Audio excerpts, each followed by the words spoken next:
Solar panels look hideous. Your roof has to be the perfect orientation, and if there's shading, forget about it. Every one of those statements that I've just made was true at some point in the past. But what about now? Is a lot of what we used to believe about solar still true, or are these just outdated myths? Make sure you subscribe and let's find out.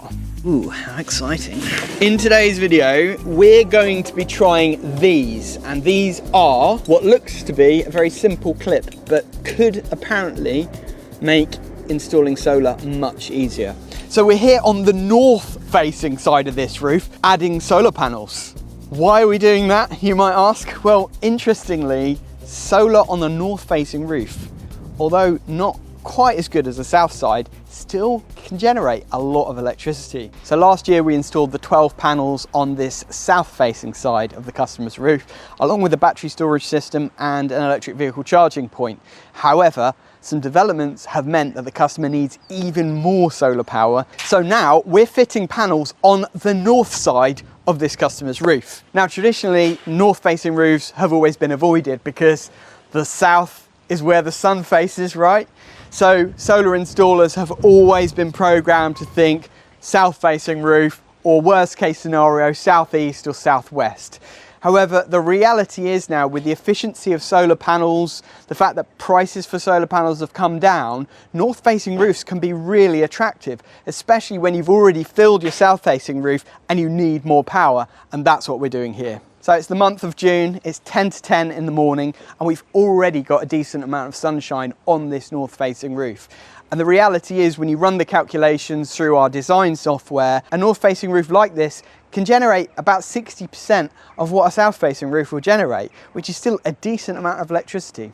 So we've got 9 of these JA Solar 460 watt all black solar panels going on. The ones on the front of the roof were 450s, I think. So you can see how technology has moved on in just a year. We're already up to the 460 watt range now with the panels. In fact, some installs we're fitting 490 watt panels now. So we're squeezing out a little bit more efficiency every single year from solar panels. Whether it will hit a ceiling at some point, I'm not sure. But the reality is these panels are really highly efficient now. You can get a lot of solar energy from even a north facing roof, which is exactly what we're doing. Now, there was an issue with putting more panels on this roof, which was there was a chimney. However, with the amazing powers of the team of awesome people that we've got who do work for us, Gavin, who's actually my brother-in-law, came out yesterday and removed the chimney and basically tiled over it. So there is now no chimney, and now we can fill that space with solar panels.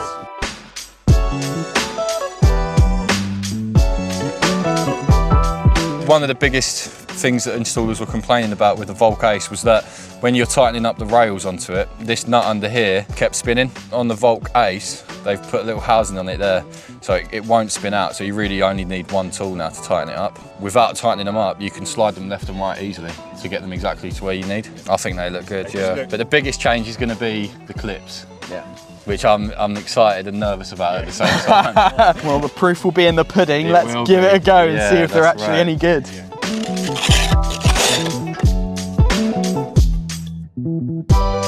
So what we do is we put these rubber hook stops down, and that just protects the roof. Basically these hooks, because they're going to hold quite a lot of weight from the panels.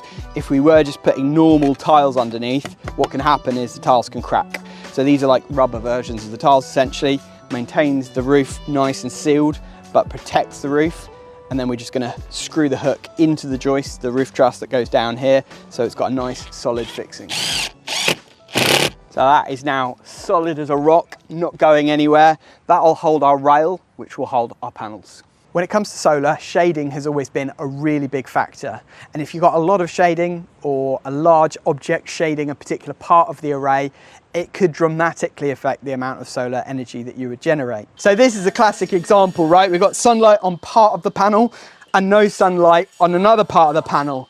Now, in the past, what would happen is any shading on any part of the panel would bring the panel voltage right down and mean that it generates a lot less or nothing.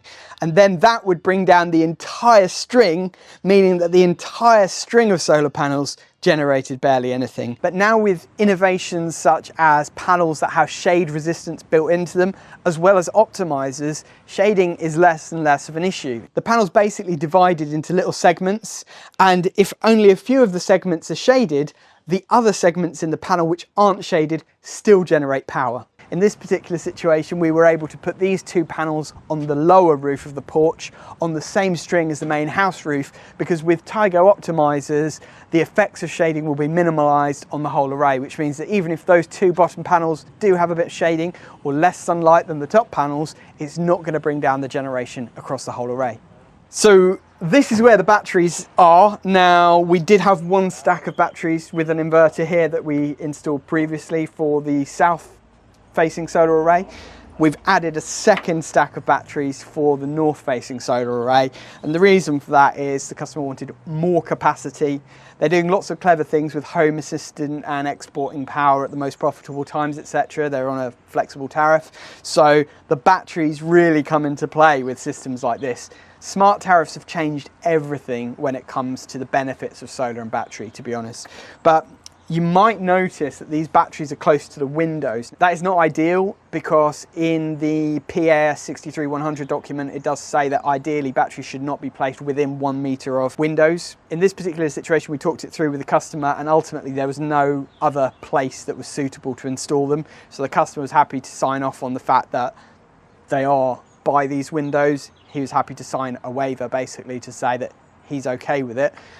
So we have done it, but it is an exception rather than a rule. In general, we will try to install them away from windows, away from fire exits, etc. These windows are not fire exits, so it's really just a technicality in this particular situation, but it is something to be aware of. So the true test is whether I can do this, because I'm not up here fitting these on roofs every day. If I can do it, anyone can do it. And that is literally as easy as that. You're in. That is literally all 3 clicks in. The clever thing about this is it actually holds everything up at the right height as well, so that they're all kind of the same level. And it just means that because they're then all the same level and they're ready, you can just click the rail into place and it holds it really nicely, so that you can then adjust the height to exactly what you want, make sure that they're all the right height, and that all you do is screw that up and it tightens it into place.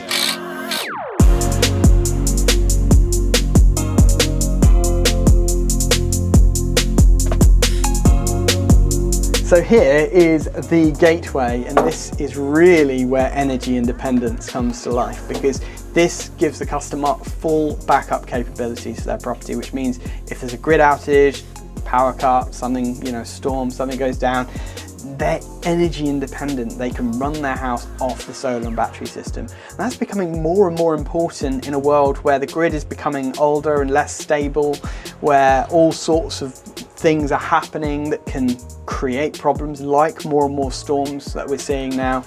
Energy independence is something that customers value a lot, and it's something that really wasn't a thing only a few years ago. So this is our new distribution board fed from the smart port. Now you might wonder, why have we put it on the smart port? And why is there no breakers in it at the moment? There's no breakers in it because it's there ready for the installation of the heat pump and the air conditioning that's going to be going in. Now those items use quite a lot of power. So the idea about putting it on the smart port means that you can set it so that it automatically shuts down in the event of a grid outage, and therefore doesn't drain the batteries completely. So the batteries are saved for things that are more important, like keeping the lights running and the internet and the general appliances and stuff like that.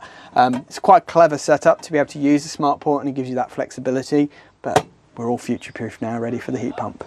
In the past, solar designs and quotes were always purely based around financial return. It was purely viewed as an investment, because all you could do really was generate solar, use some of it, and export the rest to the grid. However, as technology has evolved, there are so many more elements to it now that it really has become an entire ecosystem of independent energy. With houses going fully electric, what used to be an average household usage of 3,000 kilowatt hours, or maybe even less for a typical 3 or 4 bedroom house, is now sometimes 10 or even 20,000 kilowatt hours per year. And that's because people are running their heating from electricity, they're running their vehicles which are electric, and every single item in the house is running from electricity. So a battery system like this, which is 48 kilowatt hours, would have seemed huge in the past, massively overkill, whereas now it's just the right size for a typical property like this that uses a lot of power. So now we've got an entire energy ecosystem at this house. We've got solar panels on the roof that are generating free solar energy, storing it in these batteries. The batteries can see what the house is using and make sure that the house's energy is fully supplied from solar or cheap overnight charge if needed. And then these talk to the EV charger, which can make sure that the electric car is also being charged up correctly from solar or from cheap overnight energy. But the EV charger is not the only smart home device, with the heat pump and the air conditioning also being monitored through the 𝐒ِG energy system. Everything is combined into one energy ecosystem, which allows the customer flexibility and control over how they use their electricity. It allows them to save costs and even profit from the system at certain times, and it means that they are fully energy independent. We're doing something a bit controversial here. We are earthing the array, but there's a good reason for that. Now, we don't usually do it because solar panels are class 2 devices. They're double insulated. All of the solar PV cable is double insulated as well. However, if you're installing a solar array next to a Velux window and it could therefore be touched by somebody who's reaching out, it is advisable to earth the array, which is what we're doing here. That's what the guidelines say, and that's what we do. But it's very rare that we do this. So this is the first time I've probably ever showed you guys on camera how we do it. We simply run an earth cable in here to the array with a ring crimp on. That's going to crimp onto the side of one of the panels, and the panels are all linked together, and that enables the earthing of the array. Now, the inverter is constantly doing an insulation resistance test. So if there was any kind of issues with leakage of DC voltage to the array frame, then the inverter would automatically shut down and create a safe situation for anyone who might be touching the array. So I was just having a little chat with the customer, and the north-facing solar panel option is actually even more attractive than I thought. The customer was saying that the sun actually comes up sort of over there, and they actually get morning sun on the north-facing side of the roof. And he said that really interestingly, the sun shines on this north-facing side at times where it's most profitable to generate and export power to the grid. Because he's using smart tariffs and Home Assistant and the 𝐒ِG Energy app to kind of optimize everything, he's able to harness that solar energy when it's most profitable and actually get more out of his system because of having panels on this north-facing side of the roof. And it's not only this install. Lots of our customers now are asking us to consider panels on the north side of their roof. In fact, our customer Ian has had north-facing solar for over a year now, and it's been performing really well. So this is a little Artisan touch that we always do. We use these deck-type roof flashings. Now, it's important when you're bringing the DC cables through the roof from the loft space that the roof is properly sealed so that no water can get in where that cable penetration is. A lot of installers just use like a bit of oval conduit or notch a little bit out of the tile and stuff like that, which can cause issues with abrasion on the cables. So we use these specially designed MCS approved flashings, and it just enables us to bring the cables through neatly onto the roof and make sure that everything's properly sealed around it. So all of our hooks and rail are in now, which means the next vital step is about to occur. We can start fitting some panels. So this is the Volk grip. It's rumoured to be a game changer. In the past, Van der Volk have always had end clamps and mid clamps, but they're basically deleting the end clamp. So this is going to be our end clamp, which is actually a mid clamp with the Volk grip in it. And then every other mid clamp, we put the Volk grip into place, and apparently we can just then lever the panels in and it'll hold them all by itself. Let's give it a go. So the clamp goes on there. Okay, so we've tightened the clamp down, but there's no panel in it. So how are we going to get the panel in? This is where the magic happens. Okay, so height-wise, yep. Right, I'm in. Whoa. Okay. Whoa. Okay, so that is literally, oh my goodness. This is the game-changing bit. So before, what you would have to do is get your mid clamp in like that, same right at the top up there, but you can't tighten them up because you need to get the panel in, right? So you'd have to hold the panel like this whilst leaning over to try and tighten the mid clamp up to hold it into place. Whereas now you can tighten this up before you put the panel in. And that is ready for us to slot the panel into.